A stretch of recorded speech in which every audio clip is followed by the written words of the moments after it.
باپ کا جو نام ہے وہ اچھا ہو تو اولاد کو اس کا فائدہ ہوتا ہے، اور اگر باپ بدنام ہو، مثلا کوئی چور ہو یا شرابی ہو یا ڈاکو ہو یا زانی ہو، اور یہی اس کی شہرت ہو، تو اس کے اثرات بچوں پر بھی پڑتے ہیں۔ اس میں آپ دیکھیے کہ بعض اوقات ماں کا ایک بڑا رول ہوتا ہے، کچھ برائیاں چھپی ہوئی بھی ہوتی ہیں۔ مثلاً کسی کا ہسبینڈ ڈرنک کرتا ہے اور وہ گھر کے اندر ہی کرتا ہے، اور جب وہ ڈرنک کرتا ہے اور ڈرنک ہو جاتا ہے تو پھر گالی گلوچ بھی کرتا ہے، اور کبھی مار دھاڑ بھی کرتا ہے، یا جو برا کام ہے وہ کرتا ہے۔ اب اس میں خاتون خانہ اگر اپنا رویہ مثبت رکھے اور اپنے ہسبینڈ کو سپورٹ کرے تو اس کے نشے میں کمی ہو سکتی۔ بعض اوقات گھریلو سٹریس کی وجہ سے ہی مرد حضرات نشے میں آ جاتے ہیں، جب وہ دیکھتے ہیں کہ بیوی کا تعاون نہیں، بیوی نے بچے بھی اپنی طرف کر لیے ہیں، دوسری طرف فائنینشیل کرائسس ہے۔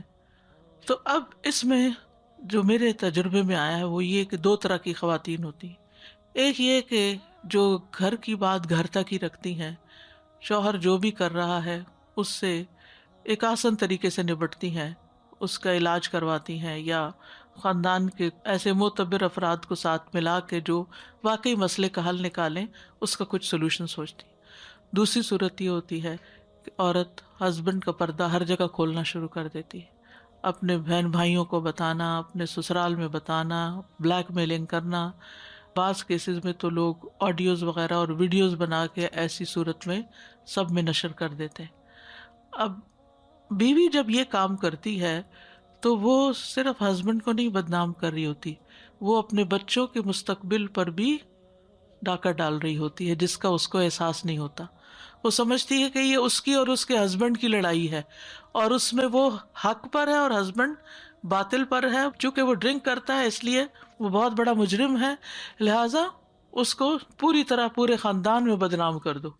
اب کوئی بھی عورت جب اپنے ہسبینڈ کو اپنے میکے میں، اپنے سسرال میں، اپنے جان پہچان والوں میں بدنام کرتی ہے تو اسے یاد رکھنا چاہیے کہ ہسبینڈ کی یہ بدنامی صرف ہسبینڈ کو نہیں نقصان دے گی، کس کو دے گی؟ آگے بچوں کو بھی۔ بعض خواتین بچوں کو باپ سے، دادا دادی سے، اپنے سسرال سے، سب سے کاٹ دیتی ہیں، اور ان کے خلاف اتنا پوائزن کرتی ہیں کہ وہ ان کی شکل نہیں دیکھنا چاہتے۔ لیکن یہی بچے جب بڑے ہوتے ہیں اور ٹین ایجرز کے جو ٹینٹرمز ہوتے ہیں، اور پھر اس کے بعد اگلے مسائل جو ہوتے ہیں، تو اس کا نقصان کیا ہوتا ہے کہ ان بچوں کو جب اتنا متنفر کیا ہوتا ہے سسرال سے، تو ان کی سپورٹ نہیں ملتی پھر ان کی اصلاح کے لیے۔ دیکھیے کہ ایک پورا ولیج ایک بچے کی تربیت کرتا ہے، it's not a single handed, کوئی بھی یہ کریڈٹ نہیں لے سکتا میں نے اپنے بچوں کو اس طرح پالا ہے۔ اگر آپ کے بچے اچھے نکلے ہیں تو وہ صرف آپ نہیں ہیں، اس کے پیچھے پورا خاندان ہوتا ہے۔ بچے بہت سی چیزوں سے اثرات قبول کر رہے ہوتے ہیں۔ یہ الگ بات ہے کہ جب بچے بگڑتے ہیں تو سارا بلیم ماں پر ہی آتا ہے کہ کس ماں نے یہ تربیت کی تھی۔ تو اس میں کوئی شک نہیں کہ ماں کا ایک بڑا کردار ہوتا ہے، بڑا حصہ ہوتا ہے، لیکن ماں کو یہ یاد رکھنا چاہیے کہ بچوں کو اگر ہم کسی کے بھی خلاف بھڑکائیں گے، ان کے ددھیال کے خلاف یا کسی اور کے خلاف، تو یہ جو پوائزن ہے یہ ان بچوں کے لیے ہی نقصان دہ ہوگا۔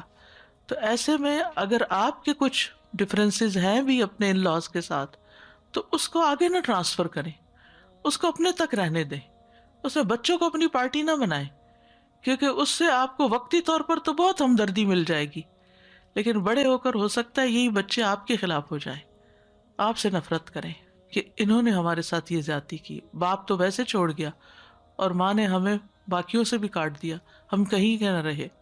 اور ایسے بچے پر نفسیاتی مریض بن جاتے ہیں۔ شوہر تو تھا ہی بیمار، بچے بھی بے راہ رو ہو گئے، بچے بھی ہاتھ سے نکل گئے، تو ہاتھ کیا آیا؟ میں سمجھتی ہوں کہ یہ صورتحال بہت ہی تکلیف دہ صورتحال ہوتی ہے جب ایک عورت کو سنگل ہینڈڈ سارے کام کرنے پڑتے ہیں، گھر بھی دیکھنا ہوتا ہے اور شوہر کو بھی دیکھنا ہے اور باہر کے کام بھی کرنے ہیں، اور ساری مشکلات اسی کے سر پہ آ جاتی ہیں۔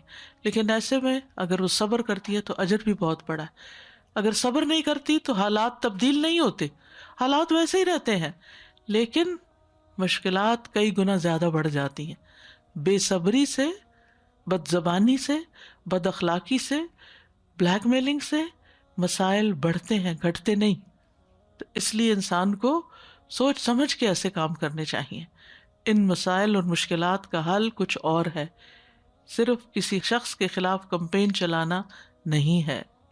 شارٹ ٹرم تو آپ اپنا غصہ نکال سکتے ہیں، لیکن لانگ ٹرم اس میں فائدہ کچھ نہیں ہے.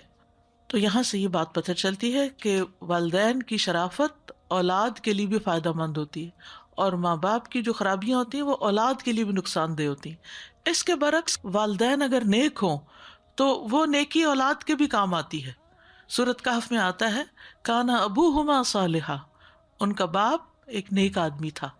اس لیے اللہ سبحانہ تعالیٰ نے ان بچوں کے مال کی، جو یتیم بچے تھے، ان کی حفاظت کی، اور آگے فرمایا رحمت من ربک، یہ تیرے رب کی رحمت کی وجہ سے ہوا. یعنی اللہ تعالیٰ کی رحمت کہاں کہاں کام کرتی.